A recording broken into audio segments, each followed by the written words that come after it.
Disgrace by J.M. Coetzee.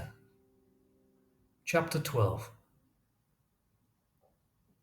Ettinger is a surly old man who speaks English with a marked German accent. His wife is dead. His children have gone back to Germany. He is the only one left in Africa. He arrives in his 3-liter pickup with Lucy at his side and waits with the engine running. "Yes, I never go anywhere without my Beretta," he observes once they are on the Grahamstown road. He pats the holster at his hip. "The best is you save yourself, because the police are not going to save you. Not anymore, you can be sure." Is Ettinger right? If he had had a gun, would he have saved Lucy? He doubts it. If he had had a gun, he would probably be dead now, he and Lucy both. His hands, he notices, are trembling ever so lightly. Lucy has her arms folded across her breasts. Is that because she is trembling too? He was expecting Ettinger to take them to the police station, but it turns out Lucy has told him to drive to the hospital. "For my sake or for yours?" he asks her. "For yours." "Won't the police want to see me too?" "There is nothing you can tell them that I can't," she replies. "Or is there?" At the hospital, she strides ahead through the door marked casualties, fills out the form for him, seats him in the waiting room. She is all strength, all purposefulness, whereas the trembling seems to have spread to his whole body. "If they discharge you, wait here," she instructs him. "I will be back to fetch you." "What about yourself?" She shrugs. If she is trembling, she shows no sign of it. He finds a seat between two hefty girls who might be sisters, one of them holding a moaning child, and a man with bloody wadding over his hand. He is 12th in line. The clock on the wall says 5:45. He closes his good eye and slips into a swoon in which the two sisters continue to whisper together, "Chuchotantes." When he opens his eye, the clock still says 5:45. Is it broken? No. The minute hand jerks and comes to rest on 5:46. 2 hours pass before a nurse calls him, and there is more waiting before his turn comes to see the sole doctor on duty, a young Indian woman. The burns on his scalp are not serious, she says, though he must be wary of infection. She spends more time on his eye. The upper and lower lids are stuck together. Separating them proves extraordinarily painful. "You are lucky," she comments after the examination. "There is no damage to the eye itself. If they had used petrol, it would be a different story." He emerges with his head dressed and bandaged, his eye covered, an ice pack strapped to his wrist. In the waiting room, he is surprised to find Bill Shaw. Bill, who is a head shorter than he, grips him by the shoulders. "Shocking, absolutely shocking," he says. "Lucy is over at our place. She was going to fetch you herself, but Bev wouldn't hear of it. How are you?" "I'm all right. Light burns, nothing serious. I'm sorry we've ruined your evening." "Nonsense," says Bill Shaw. "What else are friends for? You would have done the same." Spoken without irony, the words stay with him and will not go away. Bill Shaw believes that if he, Bill Shaw, had been hit over the head and set on fire, then he, David Urey, would have driven to the hospital and sat waiting, without so much as a newspaper to read, to fetch him home. Bill Shaw believes that because he and David Urey once had a cup of tea together, David Urey is his friend, and the two of them have obligations toward each other. Is Bill Shaw right or wrong? Has Bill Shaw, who was born in Hankey, not 200 kilometers away, and works in a hardware shop, seen so little of the world that he does not know there are men who do not readily make friends, whose attitude towards friendships between men is corroded with skepticism?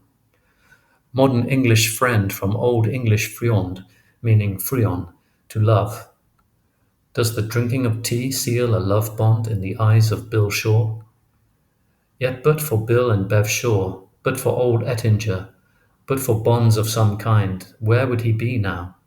On the ruined farm with the broken telephone, amid the dead dogs.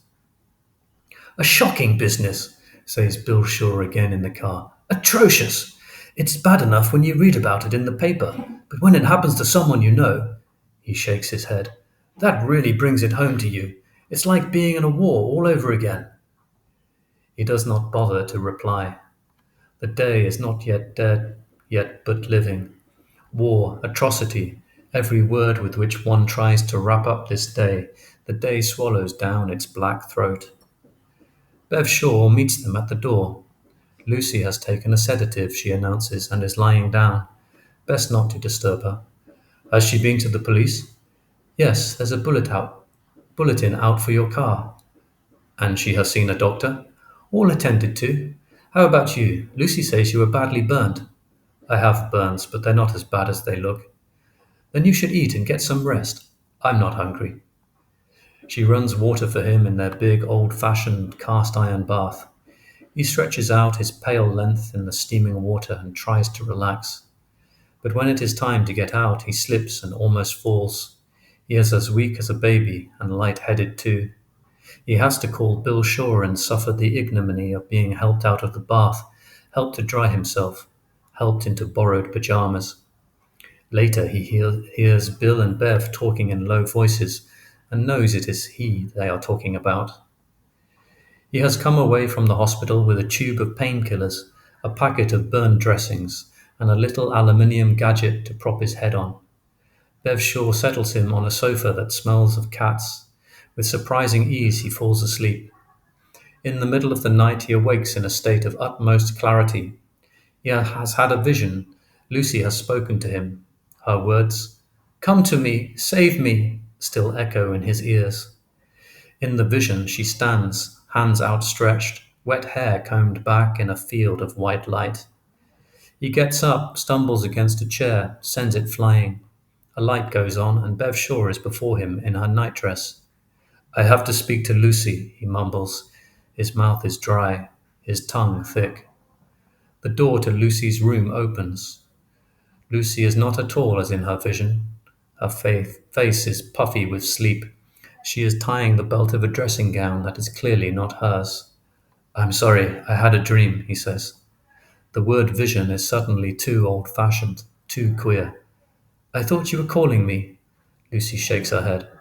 I wasn't. Go to sleep now. She is right, of course.